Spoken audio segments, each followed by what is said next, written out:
Hello everybody and welcome back to my channel. My name is Kitty Mary and today I have 10 sustainable, zero waste home decor tips. Generally, we're just gonna talk about how the act of decorating your home can become more sustainable. I have just moved. I am still definitely in the process of moving. Everything is still a little bit of a mess, so this has also been a very learning by doing situation, and I thought I wanted to share some tips with you that I've learned along the way, both from this move but also from previous moves. But before we get into it, this video is sponsored. This video is sponsored by Skillshare. I have been partnering up with Skillshare for a long time, and it's one of those partnerships that I just absolutely love. It's an online learning community with thousands of different courses, and you can learn so many different skills that are applicable in your everyday lives. And a lot of them are especially handy if you want to be more sustainable as well. One course that I'm very inspired by right now is about how to make your own furniture, because when you get a house, there's tons of things that you suddenly need to learn how to do and make, and it inspires me to learn how to do and make other things, and including my own furniture. I have some different projects for later about furniture I want to make myself from scratch. Watching a course about it and seeing how it's actually supposed to be done, it's really helpful instead of just YOLOing it. If you want to check out that course or any other course on Skillshare, you can find the links down below. And if you use the discount code GittyMaryJohansson, you will get a free trial of Skillshare Premium. Thank you so much for sponsoring this video. Now let's get into the tips. The first tip for decorating your home responsibly, consciously, and sustainably is going for secondhand items. And this is generally true no matter your aesthetic or your visual preferences. You can find so many different things secondhand, and you don't have to prescribe to like one certain type of aesthetic because you want to do it secondhand. You can find anything, and there are different types of platforms and apps that you can use. One of my favorite is Facebook Marketplace. I've talked about it literally a million times, also in the previous sustainable moving vlog video, because Facebook Marketplace shows you what is available in your area and in your local neighborhood, and I think that is super handy. But you can also check out other types of secondhand places. You can also go thrift shopping. There's also garage sales, etc. Just generally finding something that is pre-loved is so much more sustainable than going out and purchasing new items. So always check out those options before buying new. Another thing I think is both incredibly inspiring and motivational in your home, but also something that's sustainable, is upcycling or upgrading things, giving things a new life, a facelift, and just using things in new ways instead of throwing them away. Sometimes this requires a little bit of research or skill, but I think that's also an amazing way to build different types of skills and to learn more things. I can just completely disappear into upcycling projects and finding ways of making things work in new ways. I think that is super cool. If you want a specific video about some of the upcycling, upgrading projects that I've done around the house, I would love to do that as well. But yeah, if you have something that breaks or doesn't work the way you want it to anymore, or perhaps doesn't feel right, instead of discarding it, find ways of using either the entire item or just the materials the item is made of. Okay, one thing I often look for is furniture, decor, etc. in natural and simple materials. What I mean by that is that it's ideal if the entire thing is made up of only a few types of materials or one type of material, because that means it's down the road easier to upgrade, it's easier to recycle, it's also easier to upcycle. If all the material is the same or it's like a simple makeup of materials, they're easy to take apart again. But some newer types of furniture, and often very cheap furniture, is made up of things that cannot be recycled and that also really cannot be reused in new ways. So I tend to go for, you know, like older pieces of furniture where I know I can use, for instance, the wood in those pieces for other things, even if that piece breaks. Out in our shed right now, I have like some of the wooden panels for a bed that I picked up at some point, not even my own bed, I think they were just by a dumpster. And I know those are just like solid pieces of wood that I can use for other things. So they're in the shed right now, and I want to build like some shelves with them. Okay, tapping into sort of the same thing, but be wary of cheap furniture. Obviously, this is not meant to say that, boo, don't buy cheap furniture. If that's all you can, then obviously like disregard this. But if you have the option to avoid some types of really cheap furniture, that can often be a good idea. Many types of cheap furniture are made from multiple types of materials that can't be taken apart again, that cannot be recycled, and that also doesn't really last a long time. So sometimes it's actually better to invest in something that has a little bit more quality to it, that will last you a really long time, rather than something that will break instantly. I've talked about this on my platform before, but plants also.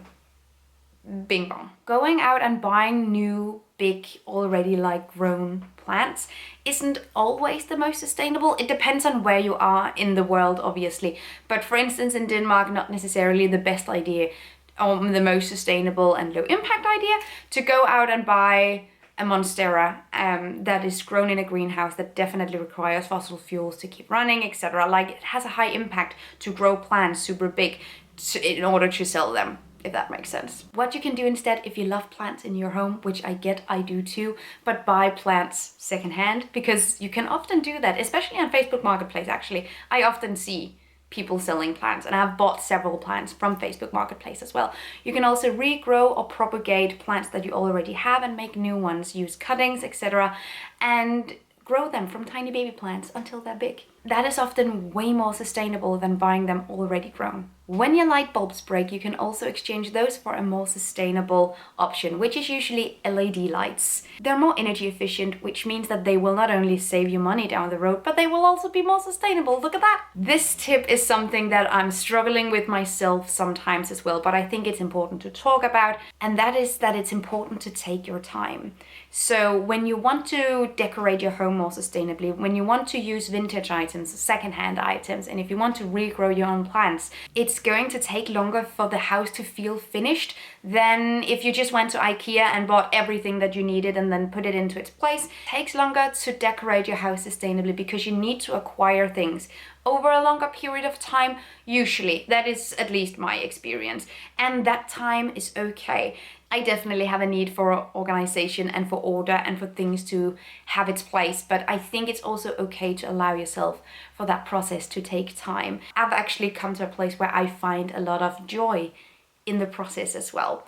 So that's something to consider. If we want to do things sustainably, it often takes longer, but there's a lot of value in that time. This is also definitely just me talking to past me, but decorate beyond aesthetics. So obviously aesthetics is important, and it's more important for some people than for other people. I definitely love when things feel like they work together, when everything is visually pleasing and when things are aesthetic. However, decorating your home, you also need to think beyond those aesthetics. Whenever I scroll through Pinterest to find like inspiration for my home, I come across, for instance, a lot of very light homes where everything is white or beige and it looks beautiful. One red wine spill on that couch and it's ruined. Having a home where everything, for instance, is lighter colors, white, beige, carpets, rugs, sofas, pillows, everything, those colors are going to be stained over time. You're gonna spill something on it and you're gonna break it and it's gonna look dirty quicker and you're gonna potentially discard of it quicker because it looks old or used or not good. Obviously, there's tons of stuff you can do with cleaning. There are amazing cleaning hacks to fix these things. So I'm trying to think beyond aesthetics and also think about the practicality, the functionality of things. So I'm also not going to acquire a bunch of knickknacks that are just pretty to look at without a function. Of course, you do you, and if it feels conscious to you, you do you. This is just my personal experience. And I love when things have a function. I love when my plants have a function in my home. I love growing herbs, for instance. I love using plants generally. So it's not only visible and aesthetic, but it also serves purpose. And thinking about purpose and functionality within your home decor is really important. Next up, before throwing anything away, before buying anything new, etc., any of the things on the spectrum of acquiring or getting rid of goods, swap or donate with friends and family. Ask people if they want it, if they can use it because you have no use for it anymore. Put it up for sale, put it up for free, etc. There's basically never any reason to throw away furniture that works, and a lot of people do. a lot of studies find. But there's never any reason to do so. Donating it to charity, donating it to other people that need it, giving it away, etc. Always a good idea. I know we talked a little bit about this, but I really wanted to make that very clear. And lastly, don't let trends dictate your home decor, but be inspired by it. So there is definitely a fine line and like a gradient between being inspired by trends and feeling motivated by some of it, and then just changing the entire vibe, the entire room based on the current trends, and only buying things that are super, super trendy. Because just like with fast fashion, a lot of cheaper home decor items, a lot of cheaper furniture are made under similar conditions and should be consumed consciously, like fashion, like any other product. So getting inspired by trends, I think, is perfectly fine. Getting inspired by colors that are very popular right now, or certain shapes, or certain ways of arranging things, I think is absolutely okay. Everyone gets to do what they want to do. But exchanging everything and only buying knickknacks that are super specific to these trends right now, that might not feel like you in a year, or in 2 years, or in 6 months, or in 3 weeks, who knows? This is definitely a gradient, and something that we have to consider whenever we do something. Is this based on like something we actually like, or just based on us seeing it in our social media feeds constantly?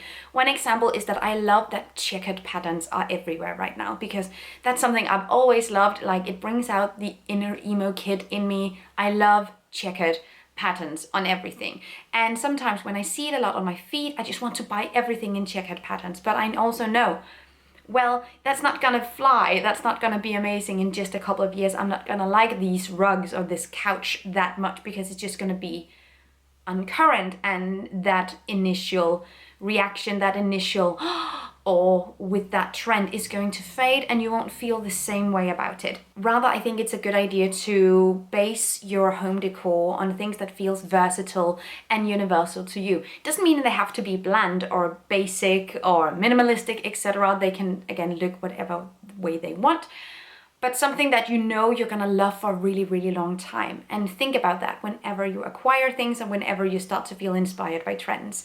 And then interpret those trends with things you already have, with things you can make yourself, with things you can buy in thrift stores. Ayo! And that was 10 tips on how to decorate your home sustainably. I hope that you liked this video. If you did, leave me a thumbs up. That would make your girl's day. Also, comment down below what you have done to make your home more sustainable, or share a big sustainability victory when it comes to decorating your house. Perhaps you found just the perfect piece secondhand. Perhaps you made something yourself. I would love to hear what you guys are doing, and I would love to hear about your victories. That be amazing. Also, a big thank you to Skillshare for sponsoring this video. You can of course find all the links down below. Thank you so much for watching. Have an amazing day, and take really good care of yourselves. Until next time. Thank you so much for watching this video, and also a special thank you to my Patreon supporters. You guys help me create green, zero waste content, and I love you guys. You can find the links to my social media accounts down below, and the link to my Patreon on this screen. Bye!